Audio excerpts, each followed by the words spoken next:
Bonjour à tous et à toutes. Merci beaucoup d'être venus à cette conférence. C'est la première fois que je viens au Tour Tech.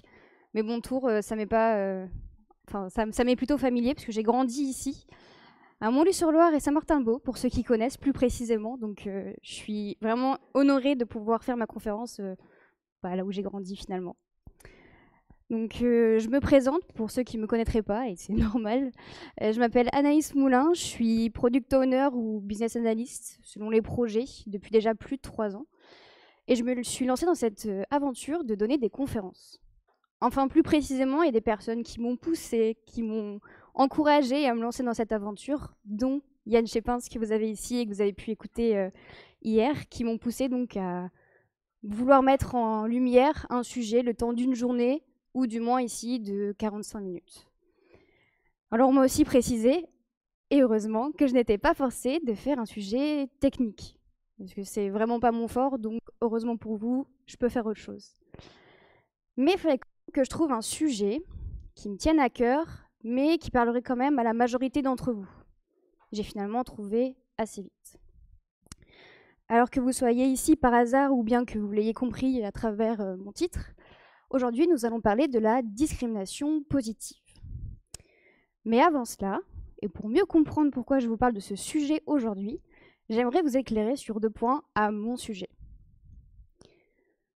Donc effectivement, je m'appelle Anaïs, mais voilà, je vous le dis, je suis une femme, et en plus une personne en situation de handicap invisible.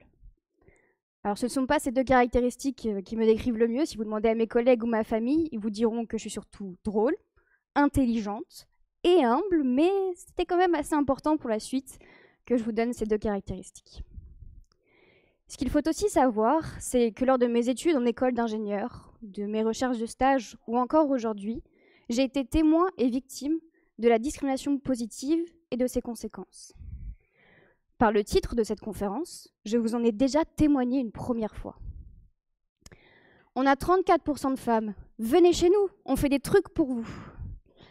Par cette phrase d'introduction de message LinkedIn que j'ai reçu, j'ai su que l'interlocuteur ne s'adressait pas à moi pour mon CV excellent, mes superbes compétences ou expériences, mais bien et simplement parce que je suis une femme. Et je trouve que ça ne devrait pas en être la raison. Alors, ce fut une anecdote parmi tant d'autres qui n'aura eu comme seul effet de me dire encore de la discrimination positive. Alors aujourd'hui, le but de cette conférence à ce sujet est de vous faire voyager à travers le temps et l'histoire, avec moi et à l'aide de témoignages, pour qu'on puisse ensemble comprendre ce qu'est la discrimination positive, les conséquences que celle-ci peut avoir, et enfin, qu'ensemble, nous la transformions. Mais alors tout d'abord, reprenons les bases. Qu'est-ce que la discrimination positive? Pour ça, rien de plus simple que de regarder dans le dictionnaire. La discrimination positive est l'action visant à réduire des inégalités subies par certains groupes ou minorités en leur accordant des avantages préférentiels. Alors bien évidemment, aujourd'hui, il est difficile pour moi de vous parler de minorités dont je ne fais pas partie. C'est la raison pour laquelle je vais me focaliser sur la plus grande minorité de l'humanité, j'ai nommé les femmes. Et je parlerai aussi un petit peu des personnes en situation de handicap. Bon, avant de commencer notre voyage, faisons une analyse de la situation. Que se passe-t-il aujourd'hui? Pour cela, je vais vous présenter 3 personnages. Ah, hop, je vois en arrière, pas vous spoiler. Je vous présente Amélie, Bastien et Camille. Qui sont-ils? Amélie, Bastien et Camille sont 3 amis de longue date. Ils ont grandi, pourquoi pas, ici en Touraine, depuis leur plus tendre jeunesse. Ils ont évolué ensemble, ont découvert les mêmes passions, et à l'école, il n'y avait pas de différence notable sur leur niveau scolaire. Bon, ce qu'il faut comprendre dans ce que je vous dis, c'est que sur le papier, ces 3 amis inséparables, ils ont tout à fait le même profil.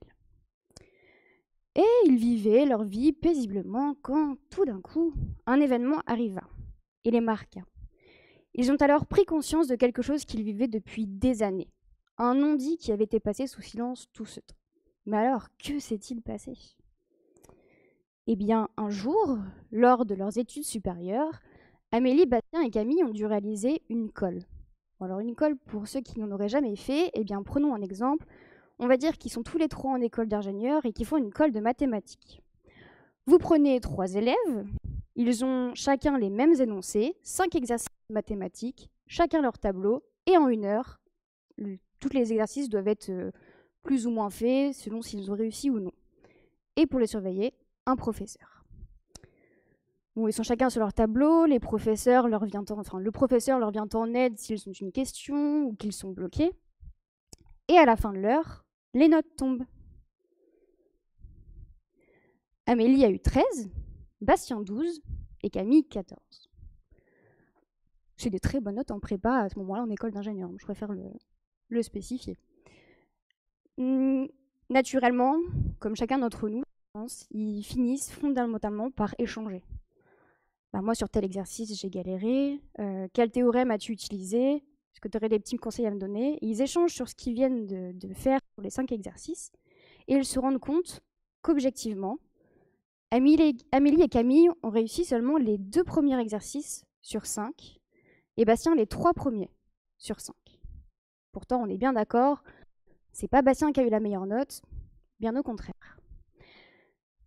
Ça vous paraît peut-être injuste, à eux aussi, mais il faut le rappeler, à l'école, malgré les barèmes, les professeurs sont les seuls maîtres de leur notation. Alors cette anecdote n'est pas arrivée seule, c'était peut-être pas à chaque fois, mais en tout cas assez pour que les 3 amis le remarquent. Je vous rassure tout de suite, ils ont tous les 3 été diplômés avec succès. Ils sont contents, ils sont toujours extrêmement amis, etc. Et ils continuent d'évoluer ensemble. Et ayant les mêmes goûts, ils cherchent la même chose pour leur début d'année active. Oui, il faut trouver un premier emploi maintenant. C'est la prochaine mission. Et ils finissent par trouver une annonce qui leur plaît tout particulièrement. Problème, ils sont 3 candidats pour une seule place. C'est pas grave. Les 2 qui n'auront pas le poste se réjouiront pour le 3e. Mais alors comment ça se passe pour obtenir ce poste? On a un processus tel que celui-ci. Tout d'abord, nos 3 amis vont chacun individuellement passer un entretien RH, où l'un des 3 candidats sera éliminé du processus.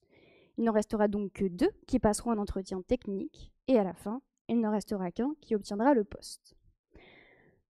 Commençons par l'entretien RH. Rien de plus classique. Est-ce que vous pouvez vous présenter? Où est-ce que vous voyez dans 5 ans? Donnez-moi des défauts, des qualités, etc. Je rappelle tout de même au cas où, mais les 3 amis ont toujours le même profil. Et cet entretien RH se termine par 4 exercices de logique, 3 suites de nombres à compléter et un problème tel que celui-ci. Emma a 7 ans de plus que son petit frère Florent. Dans 4 ans, Emma aura le double de l'âge de son petit frère. Quel âge ont Florent et Emma? Je vous laisse réfléchir, comme ça moi je peux boire en attendant. Je donnerai la réponse plus tard.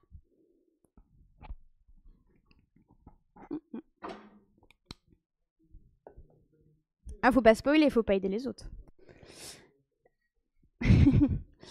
À la fin de cet entretien RH, c'est Bastien qui est éliminé du processus.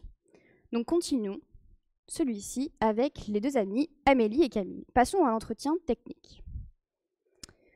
L'entretien technique, je sors d'une conférence à ce sujet, c'est une épreuve sur Coding Game de 2 heures en Java, où les 2 amis ont le même énoncé et doivent faire le plus de fonctions Java le plus efficacement possible, chacune de leur côté sous 2 heures. Chacune a ses difficultés, ses réussites, et à la fin, nous avons la réponse, c'est Camille qui obtient le poste. Donc encore une fois, les 3 amis finissent par se réunir pour fêter la nouvelle et échanger sur ce qui vient de se passer. Moi, l'entretien RH, j'ai quand même eu des difficultés sur les exercices de logique. Et finalement, Amélie et Camille n'ont réussi qu'un seul exercice de logique sur les 4. Le problème que je vous ai proposé. Elles ont bien trouvé, Florent a 3 ans et Emma 10 ans.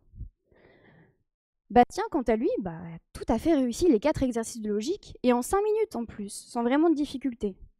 Donc ils ont le même profil, mais il a quand même mieux réussi l'entretien RH, et c'est lui qui a été éjecté du processus. Ok, passons, continuons. Amélie et Camille continuent à discuter sur l'entretien technique, et elles se rendent compte que Camille a été bloquée dès le début, alors qu'Amélie s'est plutôt bien débrouillée.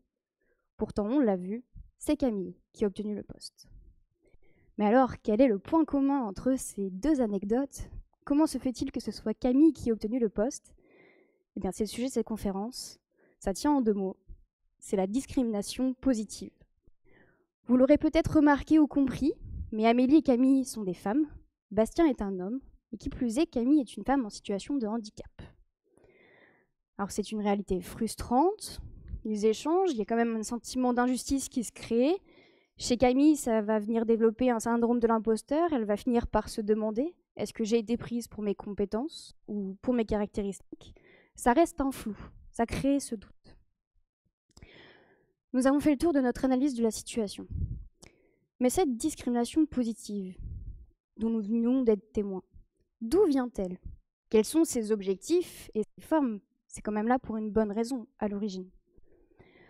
Donc la discrimination positive, ça nous vient des États-Unis, dans les années 1960, instaurée par le président Kennedy. À l'époque, il s'agissait de s'assurer qu'il n'y avait pas de discrimination raciale à l'embauche. Et à la fin des années 1960, celle-ci a été utilisée pour que la loi impose de favoriser les minorités discriminées dans certains emplois publics. Bon, on sait un peu plus d'où ça vient, mais j'aimerais quand même vous présenter trois objectifs majeurs de cette discrimination positive. Le premier, venir compenser les discriminations passées ou présentes que les minorités ont pu subir, qu'elles en soient conscientes ou non. C'est vrai, avant, dans le passé, et même encore aujourd'hui, il y a des minorités qui ont beaucoup moins de chances que des personnes qui vont dans des majorités favorisées, et on a besoin de venir équilibrer, de rendre un petit peu justice, et de balancer aujourd'hui que chacun ait autant de chances que son voisin. C'est ce qui va être le deuxième objectif. Maintenant qu'on a compensé les erreurs du passé et les minorités du passé, on va venir favoriser cette égalité des chances. Ok, on a compensé, maintenant tu dois avoir autant de chances que ton voisin, et chacun doit avoir autant de choses que l'autre. Autant de chances, pardon. Donc dernier objectif, si on fait tout ça, eh bien, c'est de promouvoir la diversité et l'inclusion dans la société. Parce qu'il faut de tout pour faire un monde, alors pourquoi on devrait avoir moins de chances selon notre ethnique, notre origine, notre sexualité, ou je ne sais quoi. Donc voilà, ça c'est ses objectifs, à cette discrimination positive. Maintenant, quand on y pense, quand on a des exemples en tête, on imagine des formes. En tout cas, le premier qui me vient en tête, la première forme, ce sont les quotas. Un exemple généralement qui est sorti comme preuve pour cette discrimination positive, donc ce sont ces quotas, ces mesures qui obligent les institutions à réserver un certain nombre de places à des minorités, que ce soit à l'embauche ou à l'inscription universitaire. Seconde forme de cette discrimination positive, ça peut être les actions positives. Un petit peu dans la même idée, ça vient favoriser les minorités discriminées, mais sans réserver un nombre fixe. Ça peut être le cas pour certaines actions fiscales, par exemple. Et enfin, dernière forme, les mesures indirectes. C'est pas leur but de faire de la discrimination positive, mais elles en font malgré elles, comme certaines lois que nous verrons par la suite. Bon, on a fait succinctement une analyse de la situation, on sait d'où ça vient, ses objectifs et ses formes. Je pense qu'on a tous les outils en main pour commencer notre voyage à travers le temps. Et pour ça, quoi de mieux que de voir ce qui se passait hier? Alors pour ce faire, j'aimerais vous présenter 3 nouveaux personnages, parce que j'aime bien les personnages. Mais avant de vous les présenter, j'ai quand même besoin de vous instaurer le contexte dans lequel nous entrons, dans lequel nous sommes. Et cela, je vais le faire avec quelques dates. Première date. 21 avril 1944. Les femmes viennent d'obtenir le droit de vote en France. Pas très longtemps après, quelques années plus tard, 1946. Le principe d'égalité femmes-hommes vient d'être inscrit dans la Constitution pour tous les domaines. Ok, on est fin de Seconde Guerre mondiale. 1944, 1946. Ah mais oui, je sais à quoi je pense. Nous entrons dans le baby-boom. Et vous savez à qui je pense plus particulièrement? Moi, j'ai une petite pensée pour les baby-boomeuses. Vous savez, ces femmes qui n'ont eu l'autorisation d'exercer leur profession, de pouvoir exercer leur profession sans l'autorisation de leur mari, qu'à partir de 1965. Donc voilà le contexte dans lequel nous entrons. Que se passait-il hier, au moment du baby-boom, dans ces années 60, et nous le verrons aussi 80, à l'époque avec cette discrimination positive et les impacts que celle-ci a pu avoir. Voilà, vous avez le contexte. Je vais pouvoir vous présenter 3 nouveaux personnages. Voici Marie-Amélie, Sébastien et Marie-Camille, qui sont finalement les grands-parents de nos personnages précédents. Alors, comme leurs petits-enfants, bon, vous avez vu, il y a une tradition pour les prénoms et pour le style vestimentaire aussi, mais ils sont surtout tous les 3 amis, comme sont leurs petits-enfants. Donc ils ont grandi ensemble et ils ont plein d'histoires qu'ils ont vécues et qu'ils souhaitent nous partager aujourd'hui. Ils en ont 2, tout particulièrement. La première se passe au début de leur année active. Donc, je vous refais un petit peu le topo. Ils sont dans la même entreprise, avec la même ancienneté, même expérience, le même profil. Donc, première anecdote, dans les années 1960, leur entreprise ouvre un poste à responsabilité en interne. Les 3 amis sont tous les 3 forcément intéressés, ils veulent postuler pour ce poste, ils veulent l'obtenir. Problème, à ce moment-là, Marie-Camille n'a même pas le droit de postuler. C'est inenvisageable, en tout cas, que Marie-Camille puisse obtenir le poste. Marie-Amélie, quant à elle, peut, mais sans réelle chance de l'obtenir. C'est donc Sébastien qui a obtenu le poste. Bravo à lui. Bon, je vous rassure tout de suite, la deuxième anecdote qu'ils ont à nous partager est un petit peu plus joyeuse. Des années plus tard, donc là nous sommes dans les années 1960, dans les années 1980, un nouveau poste à responsabilité en interne voit le jour. Ouais, c'est pas très souvent les postes chez eux, ils mettent du temps. Et à ce moment-là, Sébastien, il a son poste. Il n'est pas forcément intéressé. Par contre, Marie-Amélie et Marie-Camille, à charge de revanche, elles sont toujours intéressées et veulent obtenir leur poste. Et bien à ce moment-là, Marie-Camille peut postuler, avec des chances de l'obtenir. Marie-Amélie pouvait déjà, elle le peut toujours, et avec tellement de chances de l'obtenir que c'est elle qui obtient le poste.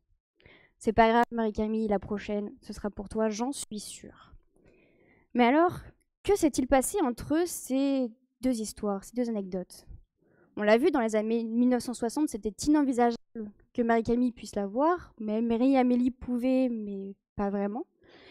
Et dans les années 1980, les portes ont l'air un petit peu plus ouvertes. Et bien, ce qu'il s'est passé, c'est que la discrimination positive a commencé à s'installer en France.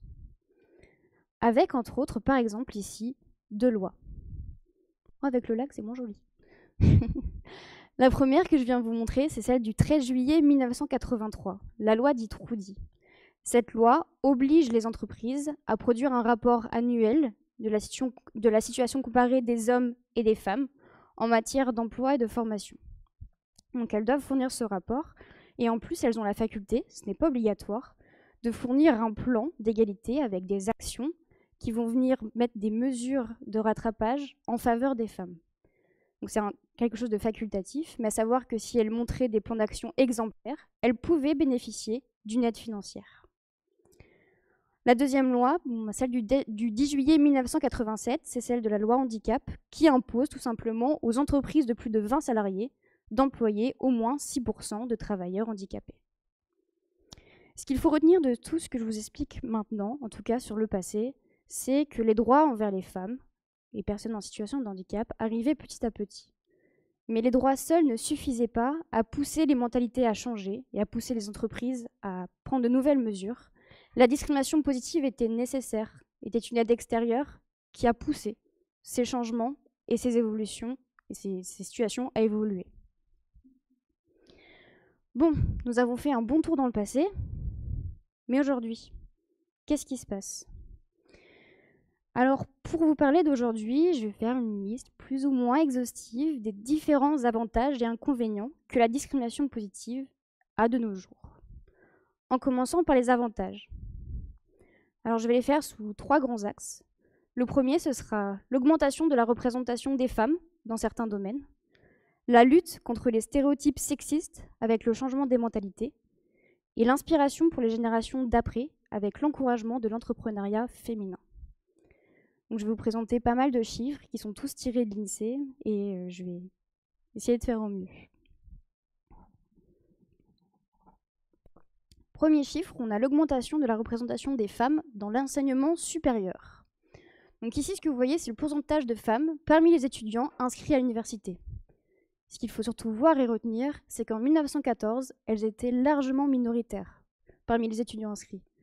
Alors que en 2000, et encore aujourd'hui, les femmes sont majoritaires parmi les étudiants inscrits à l'université. On leur a laissé l'occasion, on leur a donné leur chance, et elles la saisissent, et encore aujourd'hui, on a une très très bonne représentation. On a aussi le progrès symbolique important vers l'égalité des chances. Ici, on a la comparaison des femmes actives en France comparées aux hommes actifs.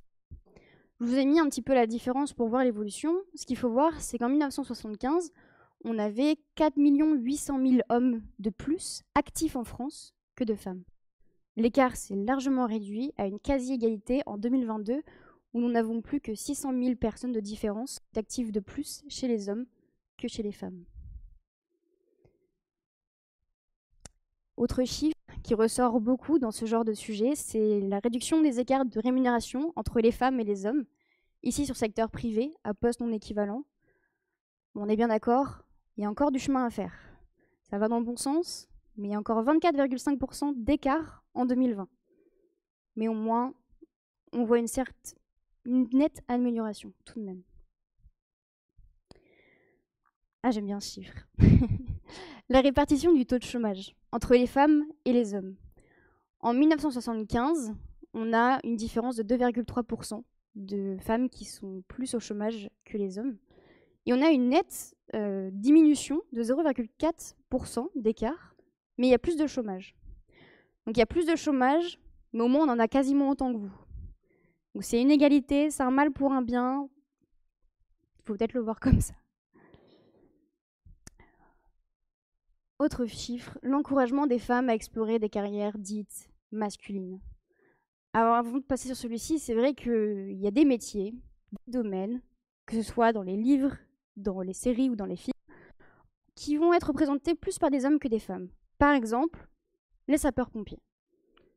Ici, ce que je vous montre, c'est l'augmentation des femmes sapeurs-pompiers, dont les volontaires. Il y a une augmentation de 5% dans ce domaine-là entre 2016 et 2017.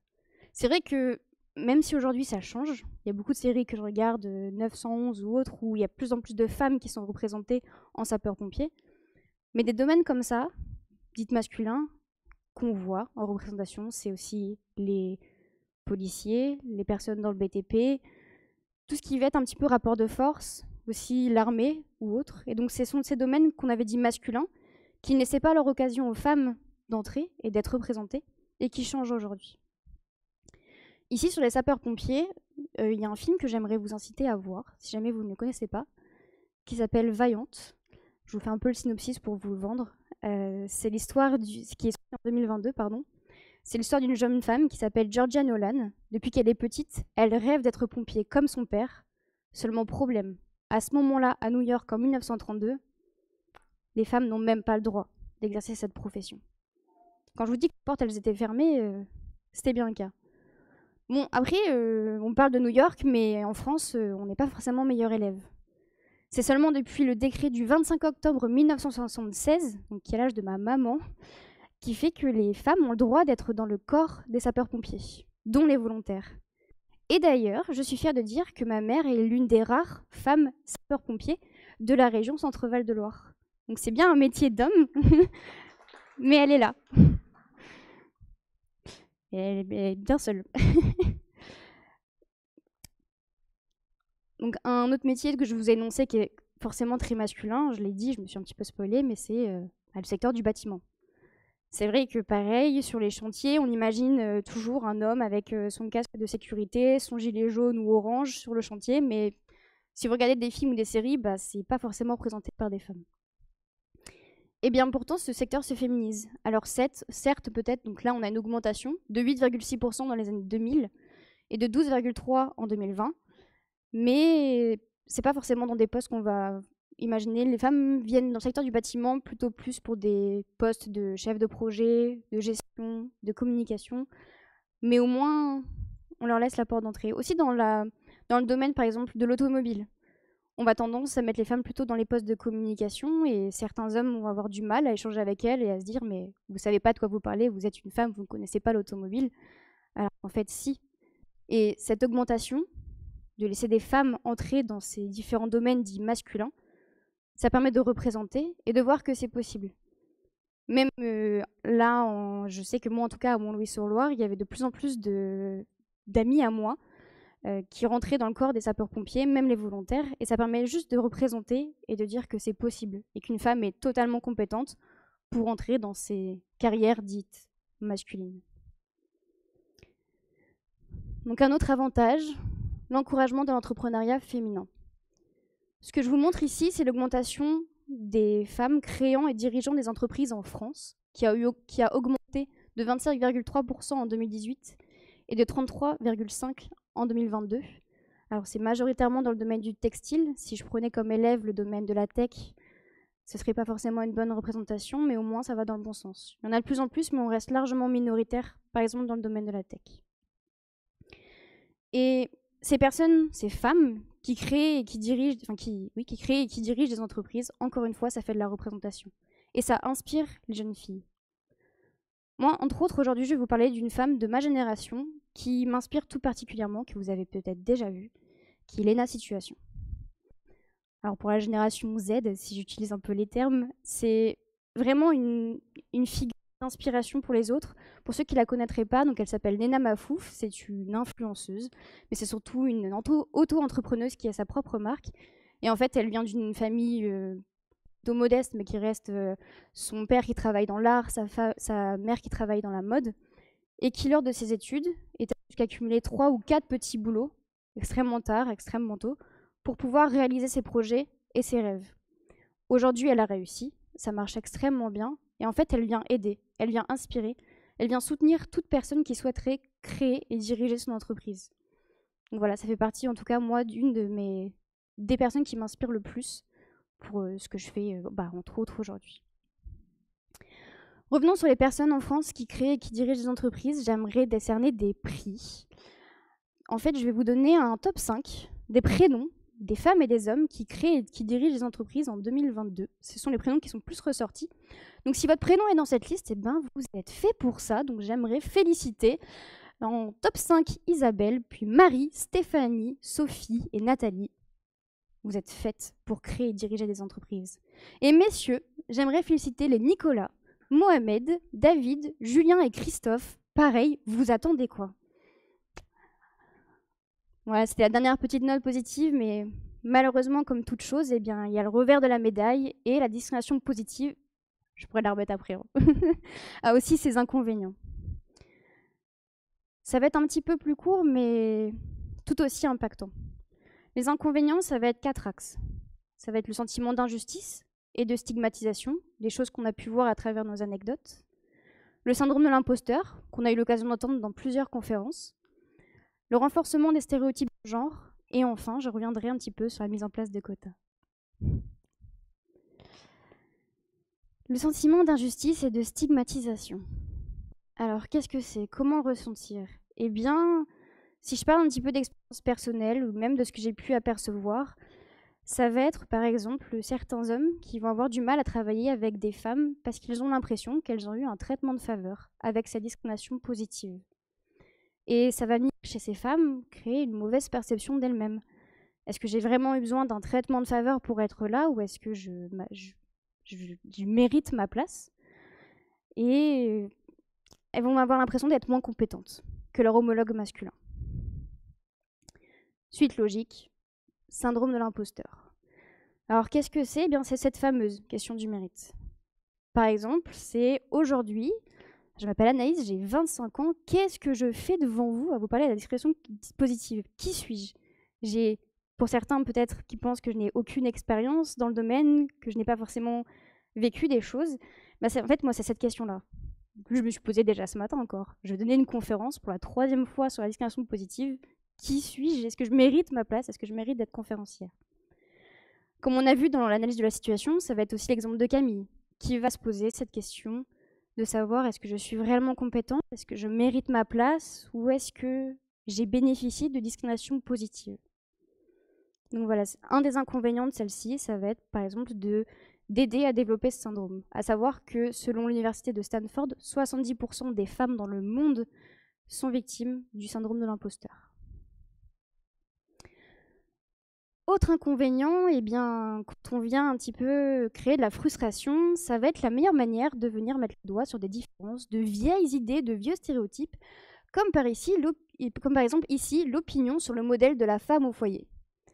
Alors ce que vous voyez là, c'est que selon l'INSEE, ils ont interrogé des personnes, et en 2002, 43% des personnes interrogées pensaient que les femmes étaient nées avec des compétences supérieures pour s'occuper des enfants à la maison plutôt que de travailler.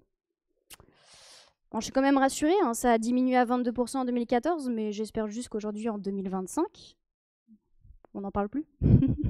Mais malheureusement, en fait, discrimination positive, comme ça vient frustrer, eh bien, on va venir chercher de vieilles idées qui ressortent même encore aujourd'hui dans les actualités récentes.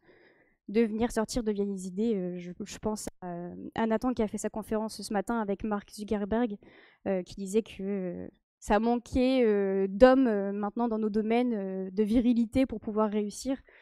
Et en fait, on essaie de faire de la diversité et tout ceci vient ressortir de vieilles opinions. Un autre inconvénient, c'est donc dans la suite logique, risquer de maintenir l'idée que les femmes ont besoin d'un traitement spécial. Elles ont besoin de sa discrimination positive, elles ont besoin d'être sauvées, entre guillemets. Et c'est ce que dit, entre autres, Elisabeth Badinter, une femme de lettres, philosophe et féministe, qui dit que la discrimination positive, c'est traiter les populations visées comme inférieures et incapables de s'en sortir elles-mêmes. Et alors, je sais pas vous, mais c'est vrai que moi, j'ai grandi avec des personnages, dans des films, dans des séries, dans des jeux vidéo, où on a cette représentation de la femme qui a tout besoin d'être sauvée par un merveilleux bel homme. Et j'ai un personnage en tête, tout particulièrement. À chaque fois qu'on la voit, elle se fait attraper et elle se fait toujours sauver par la même personne, un homme. Est-ce que vous pensez à la même personne que moi ? Moi, je pense à Daphné de Scooby-Doo. Bon, pour ceux qui ne connaissent pas, Scooby-Doo, c'est une équipe d'amis qui vient résoudre des mystères à chaque épisode. Et le rôle de Daphné là-dedans, c'est qu'à chaque épisode, elle se fait attraper par le méchant. Et elle doit tout le temps être sauvée par Fred, le bel homme, chef un petit peu de ce groupe-là. C'est la jouvencelle en détresse. Ce que j'aime particulièrement dans ce personnage, c'est que j'ai grandi avec les dessins animés, mais aussi avec les films live action qui sont sortis en 2000 et 2002, de mémoire, pour le 1 et le 2. Je me trompe peut-être sur les dates, mais c'est à peu près par là. Et où en fait, ce personnage remet en question la situation. Dans le film avec Coney Island, voilà, je parle des trucs précis sur un film, mais voilà, elle en a marre. Elle a dit « J'en ai marre d'être cette jouvencelle en détresse. Je ne suis pas résumée à ça. Je suis une femme. Vous allez voir, moi aussi, toute seule, je peux réussir à tous vous sauver et résoudre le mystère moi-même. » Spoiler, c'est ce qu'elle fait. Et donc moi, j'ai grandi, parce que 2002, j'avais 3 ans, donc je l'ai regardé plus tard, mais j'ai grandi avec ce personnage-là qui remet en cause les situations et qui change les choses. Je reparle un petit peu de la mise en place de quotas, parce que c'est un des exemples que j'ai le plus vu, et ce qui revient un petit peu faire écho à ce qu'on a pu voir avant. Donc la mise en place de quotas vient répondre à certaines situations, de venir devoir, par exemple, embaucher certaines personnes sur leurs caractéristiques pour pouvoir équilibrer, répondre aux quotas et à ce qu'on leur a demandé. Mais donc, ce que ça vient faire, ce que je vous ai parlé tout à l'heure, c'est frustrer certains hommes, par exemple, exclure certaines opportunités. Ça se comprend. Si dans leur tête, ils se disent « Ah, bah, j'ai pas eu le poste, mais parce qu'en face de moi, j'avais une femme, donc forcément, c'est elle qui a été prise », parce qu'il y a eu de la discrimination positive, eh bien, ça crée cette frustration. Mais c'est vraiment la réalité. On verra. Et donc, peut-être, si on reste sur cette théorie-là, si les vraies personnes ont vraiment subi de la discrimination positive et donc qu'elles n'ont été prises seulement pour leurs caractéristiques, eh bien, ça peut être le risque de sélection de candidates moins qualifiées que leur homologue masculin. Mais ces quotas, ils sont là pour une raison. Ils répondent à un besoin. Et entre autres, quelque chose qu'on peut plus ou moins connaître, que toutes nos entreprises, en tout cas, je pense, doivent fournir, c'est l'index d'égalité professionnelle. Donc c'est un index qui se fait sur 100 points avec les 5 critères que vous voyez là. Donc c'est obligatoire depuis la loi du 5 septembre 2018. Donc les critères, ce sont d'être un bon élève sur l'écart de rémunération femmes-hommes, écart de répartition des augmentations individuelles, le nombre de salariés augmentés à leur retour de congé maternité, la parité parmi les 10 plus hautes rémunérations et l'écart de répartition des promotions. Si forcément votre devoir c'est d'avoir une note, à un moment donné vous n'allez pas avoir le choix, il va falloir mettre des quotas, faire peut-être certaines actions pour avoir de bons points sur cet index-là. Donc comme je vous l'ai dit, cet index il est obligatoire pour toutes les entreprises qui ont au moins 50 salariés, et si jamais elles ne le publient pas, elles peuvent être redevables d'une amende allant jusqu'à 1% de leur masse salariale. Donc on a mis en place ça, de toute façon elles n'ont pas le choix, et donc elles peuvent être amenées à mettre des quotas en place pour y répondre. J'ai l'appui, mais j'ai mon truc. Bon, je vous ai dit c'était exhaustif. Bon, j'ai essayé au mieux, mais on a pu voir ce qui se passait aujourd'hui. Maintenant c'est bon, on y arrive. Que voulons-nous pour demain? Que peut-il se passer? Que pouvons-nous faire? Eh bien, j'aimerais tout d'abord peut-être rappeler qu'il existe des alternatives à la discrimination positive qui vont venir répondre plus ou moins aux besoins, ou en tout cas au maximum, mais qui sans pour autant vont venir faire elles-mêmes de la discrimination.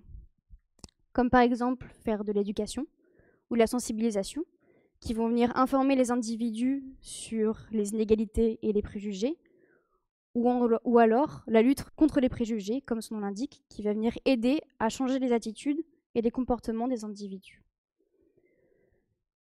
Moi aussi, ce que je vous propose, c'est de la remise en question. Poser des questions et émettre un doute. Je vous ai parlé d'anecdotes, mais parfois c'est pas forcément clair. Par exemple, reprenons. Première anecdote, celle d'école. Les 3 élèves, Amélie, Bastien et Camille, je me suis pas foulée pour les prénoms, Amélie, Bastien et Camille qui font leur colle, et on se rend bien compte que le seul homme a été moins bien noté, et ce sont plutôt les minorités, les femmes, et qui plus est personnes en situation de handicap, qui ont été mieux notées. Et bien ça, je l'ai vécu. J'ai fait une école d'ingénieur, et en prépa, en faisant des colles, des devoirs ou autres, je me suis rendu compte que certains professeurs, j'étais pas la seule, on s'est rendu compte qu'il y avait certains professeurs qui notaient les filles plus gentiment que les garçons. Alors c'est rigolo au début. Le problème, c'est je suis dans une école d'ingénieur, donc on est une classe de 48 pour 4 filles. Donc forcément, mes amis et mes proches, ce sont des garçons. Donc au début, je me moque, sauf que ces garçons sont devenus mes amis, pour certains même ma famille. Et en fait, cette blague, c'est vite devenu un sentiment d'injustice. Donc qu'est-ce qu'on a fait? Eh bien, on est allé à plusieurs demander à l'administration. Excusez-nous, on comprend pas trop. On a remarqué que certains professeurs étaient plus gentils avec les filles que les garçons. On comprend pas. Ah mais oui, mais vous savez, on n'a pas beaucoup de filles à l'école. On n'a pas envie qu'elles abandonnent et qu'elles partent. Parce que oui, avoir des filles, c'est important. Quand on vous fait des portes ouvertes d'école d'ingénieurs, on vous dit, on a 34% de femmes, venez chez nous, on fait des trucs pour vous. Donc ça, c'était leur réponse. Donc ils assumaient, entre guillemets, de faire de la discrimination positive. Le problème là-dedans, eh bien, c'est cette frustration. J'ai des camarades qui ne voulaient pas forcément être en groupe avec nous, parce que forcément, si on fait un exposé à 3 et il n'y a qu'une seule fille, et on sait d'avance qu'elle va avoir une meilleure note, alors qu'elle a fourni le même travail, forcément, c'est injuste. Autre réaction qu'on a pu avoir, c'est des professeurs qui ne sont pas du tout d'accord avec ça, et c'est normal, qui du coup vont être plus durs, et moins nous aimer. Moi, j'ai survécu, si je suis devant vous, c'est que j'ai réussi mes 2 années de prépa, mais voilà. Il y avait cette situation de discrimination positive où on a essayé de remettre en question. On n'a pas forcément eu la réaction qu'on espérait, mais on espère à force pouvoir faire bouger les choses. Deuxième exemple, c'est celui des entretiens. RH et technique. Alors, je vais vous parler surtout de l'entretien RH. J'étais avec 2 camarades, 2 amis, qui encore aujourd'hui quand je fais cette conférence. Donc c'est 2 amis garçons, j'allais donner leur prénom, je vais me faire taper dessus, qui ont passé un entretien avec moi, donc on était chacun de notre côté, pour une même entreprise, pour obtenir une alternance. On a tous les 3 le même profil, mais à l'époque c'est pour un poste de développeur. Vous échangez 2 minutes avec moi et vous allez comprendre que la technique, je suis totalement à côté. Donc sur le papier on a le même profil, mais vous creusez un petit peu, vous voyez que j'avais des difficultés. Aujourd'hui je suis product owner. Mais surtout, à la fin, individuellement, on a eu ces 4 exercices de logique. Je suis une bille en logique. Donc les 3 suites de nombres à compléter, j'ai pas réussi. J'ai réussi le petit problème que je vous ai montré. Je suis contente. Alors que mes camarades, eux, ils ont su répondre à toutes les questions. Et en 5 minutes, les 4 exercices de logique s'étaient pliés. Ils m'ont expliqué après pour que je sois moins frustrée, parce que j'y arrivais pas, mais Mais voilà. Quel a été le résultat?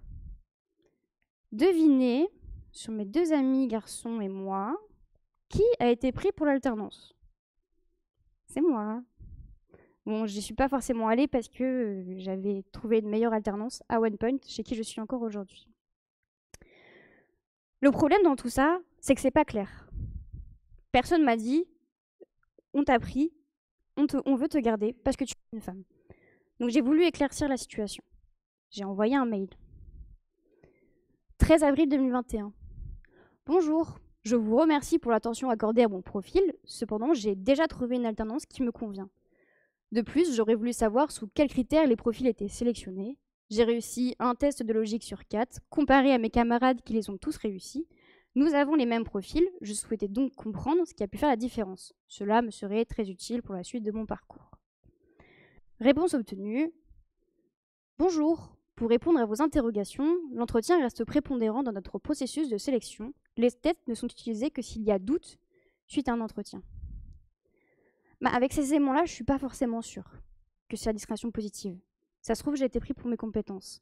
Mais le problème, c'est que ça, c'est une anecdote parmi tant d'autres.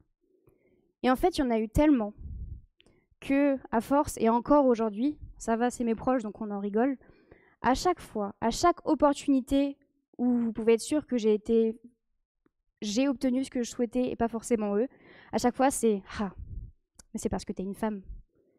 Et donc en fait, c'est ça le problème. Et c'est en faisant des conférences que j'ai remis en doute et en cause cette situation-là. Moi, j'étais persuadée que c'était la discrimination positive. Mais en fait, encore aujourd'hui, j'en sais rien. Mais comme j'ai été marquée, encore et encore, par plein d'anecdotes, où parfois, c'est une évidence que ça en est, maintenant, à chaque fois que je réussis quelque chose, j'ai ce syndrome de l'imposteur. Est-ce que j'ai vraiment mérité ou est-ce que j'ai subi de la discrimination positive? Donc, une solution pourrait être de poser la question et peut-être en tant qu'interlocuteur, d'être un peu plus transparent. Alors forcément, je me doute bien que je n'aurai pas comme réponse en face « Ah bah oui, on vous a pris parce que vous étiez une femme ». Oui, non, ça je l'imagine moins. Mais peut-être un petit peu plus de transparence ou voilà, poser des questions et mettre des doutes. Une autre solution pour peut-être améliorer les choses avec la discrimination positive, c'est de faire de la prévention et des témoignages comme aujourd'hui. La discrimination positive, on en a encore besoin parce qu'il y a plein de minorités, dont j'en fais partie entre autres, où on est défavorisé comparé à certaines autres catégories de personnes. Par contre, j'ai pas envie à chaque fois d'avoir le raisonnement de « Ah, j'ai été prise parce que je remplis le quota de femmes et de personnes en situation de handicap ». Donc, il y a cette question de transparence qui vient derrière. Ma conclusion sur cette discrimination positive, je suis allée un petit peu dans tous les sens, mais l'idée derrière ça, c'est sûr. On l'a vu hier dans le passé, c'était quelque chose qui était nécessaire, on en avait besoin. Et encore aujourd'hui. Mais peut-être de manière, comme je le disais, plus transparente. Et la réflexion que j'ai pour demain, on en l'a vu ce matin, on a parlé des Restos du Cœur, mais dans la même réflexion que Coluche parlait des Restos du Cœur, Coluche disait qu'il aimerait que les Restos du Cœur, ça n'existe plus. Et on lui disait, mais t'es fou, c'est hyper important. Mais non, je veux que ça n'existe plus parce qu'on n'en aura plus besoin. Et bien la discrimination positive, moi j'ai cette même réflexion. J'aimerais que demain ça disparaisse. Pas parce que j'en ai marre, mais parce qu'on aura réglé le souci et on n'aura plus besoin, ce ne sera plus nécessaire de l'avoir. Donc le but de la discrimination positive n'est pas du tout en cause. Le problème qui peut peut-être être remis en question, c'est la manière dont c'est utilisé et peut-être parfois quand même un petit peu abusé. Voilà, c'était un sujet très personnel que je voulais vous partager aujourd'hui. Donc je vous remercie d'être là et de m'avoir écouté. Et n'hésitez pas si vous avez des questions. Et ça, c'est le petit feedback pour cette conférence.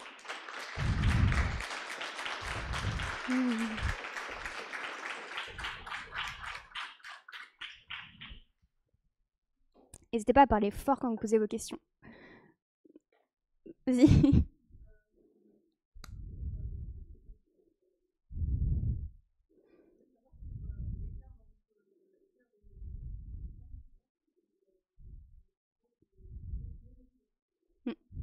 Parce que c'est... Ah pardon, oui, Voilà, voilà. Donc, je répète la question. Donc, la question, c'est j'ai montré un écart de rémunération entre les hommes et les femmes et c'était postes non équivalents. Ça, c'est parce qu'on manque de chiffres et de données sur des postes réellement équivalents entre personnes pour pouvoir réellement comparer la situation. Même aujourd'hui, dans les médias, on voit cet écart-là. En fait, il faut être réellement précis. Parfois, on a des écarts énormes, mais c'est normal, c'est les postes. Donc, j'ai pas de données plus précises que ça. Mais voilà, c'est pour ça que c'était quand même pour montrer qu'il y avait une évolution, même si entre guillemets, on mélange toutes les catégories. Et en fait, c'est même plus large et ça peut prouver encore plus l'amélioration de la situation. Mais voilà, c'est pour ça que c'était ce chiffre-là. Ah, attends, il y avait une personne juste derrière d'abord. Vas-y.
Oui.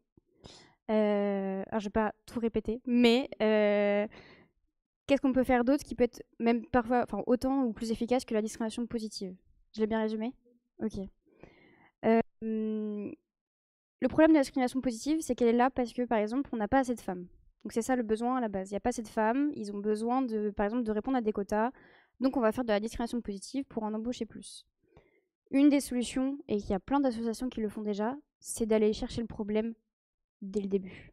Par exemple, dès l'éducation, venir faire des interventions, que ce soit dans les écoles. En fait, le problème des femmes, par exemple, dans la tech qui manque, ça vient. Enfin, je peux pas le dire, je peux pas l'affirmer, mais ça se trouve, ça vient de l'école primaire, dès le collège, etc. Et donc, il y a les associations comme Elle Bouge qui interviennent. Parce qu'en fait, aujourd'hui, encore plus avec le bac, on a enlevé le S, le L, le ES. Et donc maintenant, les personnes doivent choisir des matières. Et je sais que moi, j'ai 2 cousines qui n'ont pas choisi les maths, ni la physique, parce qu'on leur a dit « Ah, bah, vous êtes des femmes, vous êtes meilleures en communication, prenez les langues et l'histoire. » Donc une des autres actions, ça peut être venir faire de la prévention et intervenir pour régler le problème dès le début. Et enfin, régler le problème, c'est un peu brut dit comme ça, mais montrer aux jeunes femmes d'aujourd'hui, les jeunes filles, qu'elles ont du potentiel dans la tech, que c'est possible. Et c'est des choses qu'on fait. On nous demande généralement des femmes dans la tech de venir présenter leur métier et de dire bah tu vois, moi je suis une femme, je suis dans le métier de la tech, tu peux le faire. Tu peux montrer. Donc ça peut être ça, ça peut être faire de la représentation dans les écoles, même à la maison ou autre. Ça peut être une des solutions. Oui, je t'écoute.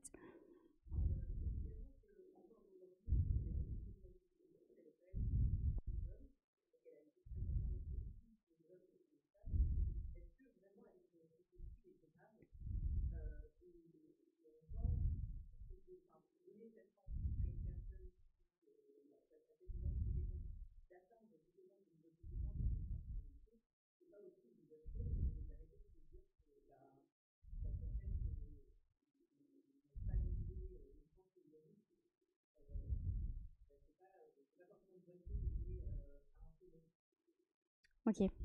Alors, je leur formule. Que oui, donc la discrimination positive, c'est pas forcément une mauvaise chose parce que, entre autres, on a besoin de laisser sa chance à des personnes qui auraient besoin de celle-ci pour se placer et peut-être apprendre derrière. J'ai à peu près résumé. Alors, c'est sûr que c'est forcément une bonne chose. Même, par exemple, si on prend, je sais plus les chiffres qu'on m'avait donnés, mais si on prend un entretien avec un homme et une femme, un homme, même s'il connaît que 10% du sujet, il va parler, il va se vendre comme s'il en était un expert, alors qu'une femme, elle va avoir besoin d'être sûre qu'elle détient une limite 99% de la connaissance pour vraiment en parler et se mettre en avant. Donc c'est sûr qu'on en a besoin. Maintenant, la seule nuance où il faut faire attention, c'est vraiment pas juste prendre quelqu'un pour lui donner sa chance, ça c'est une très bonne chose, mais se dire, ok, elle remplit mes chiffres, elle a un RQTH, j'en ai besoin, je la recrute pour ça. Donc c'est une très bonne chose, mais ça peut être dans les nuances, dans la manière de faire les entretiens RH, d'échanger, de s'informer, d'être transparent ou de prendre ça. En fait, c'est un sujet très difficile, c'est très difficile aussi de répondre à cette discrimination positive, mais c'est tout à chacun de faire un effort et oui, la garder, mais de la nuancer et de ne pas en abuser. Ok. On peut continuer à échanger après, hein, si vous voulez. Ah.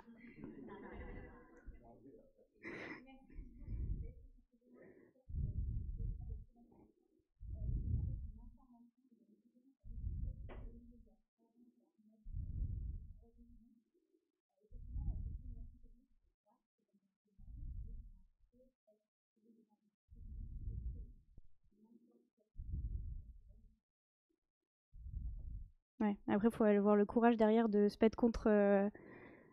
C'est oui. Ok. Bah, merci.